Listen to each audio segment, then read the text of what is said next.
On ne voyage que pour faire une conquête ou pour être conquis. Nous sommes tous actions. La pensée, source des actions, est aussi la reine de toutes. Le point de ne pas prendre l'agitation et la mobilité vaine pour le rythme profond et le principe du poème. Le condottiere rêve d'être conquis en conquérant. Ce qu'il a fait jusqu'ici ne peut donner l'idée de ce qu'il va faire. Il ne sait jamais lui-même où sa passion le mène, mais toujours où il refuse d'aller. Il est celui qui ne se laisse pas mettre en prison. Être captif, plutôt 100 fois ne pas vivre. Le caprice est la fraîche candeur, le souffle de l'esprit. Ainsi la liberté se fonde. Le condottiere y voit trop clair pour répondre à ce qu'on attend. Le condottiere y voit trop clair pour répondre à ce qu'on attend de lui. La fantaisie est sa loi, en apparence. Son premier instinct est de contredire. Mais dans le fond, il n'obéit qu'au désir de vaincre, et il n'a d'autre loi que la grandeur. Il est donc toujours seul. Ceux qu'il aime le plus sont plus près de le trahir que les autres. Rien jamais ne le bride. Ce qu'il chérit le plus au monde n'est pas à l'abri de sa rigueur, et plus l'âme est tendre, moins elle est dupe. Nul n'est si peu lié à lui-même. Il met une sorte de hâte perverse à couper le cordon entre lui et chacune de ses actions ou de ses œuvres, bonnes ou mauvaises.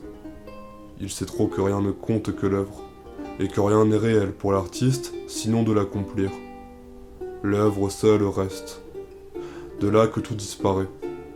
On le sent bien dans les musées. Plus ils sont riches, plus on y marche dans le sable. Que d'ennui, que de cendres dans ces nobles déserts. La vie qui n'a rien prend sa revanche sur l'art, qui nous fait croire que nous sommes. Ainsi le condottiere a son quart d'heure d'ironie en chacun de ses grands jours, lancé à l'assaut de l'œuvre. Ce qu'il a voulu n'est jamais le gage de ce qu'il veut ou pourra vouloir encore. Telle est sa force intérieure qu'aucune contradiction ne lui coûte, et même il s'y plaît. Il fait l'unité de tous ses caprices, toute vêtue de mousse glissante et de vagues profondes ou fuyantes, cette île est de granit. Il a parcouru l'Italie à travers les siècles, des Alpes à l'éperon de la Sicile, tourné contre l'Afrique obtuse qui écume et se cabre. En 25 ans, il a pu voir tous les visages de l'Italie, ou peu s'en faut. Les voix de cette terre, quand sa jeunesse son désir comme une maîtresse, lui sont connues, et toutes ses parodies. Aujourd'hui, il ne dira pas tout. Il a hâte d'aborder et de ne plus courir la mer. Tentation de l'amour et non pas du repos. La mer, c'est toujours le combat et la découverte, jusqu'à l'heure du règne et de la possession. Il faut courir la mer. Les jeunes gens sont des marins qui s'ignorent. Au sortir de l'enfance, tous devraient l'être, pendant quelques saisons. Prenez passage et faites voile. Quelle belle vie serait la leur s'ils commençaient tous par la marine. La terre alors a du prix. À toujours courir la mer, on court toujours le risque du naufrage. Il est bon, il est juste de faire naufrage jusqu'à 30 ans, et même au-delà.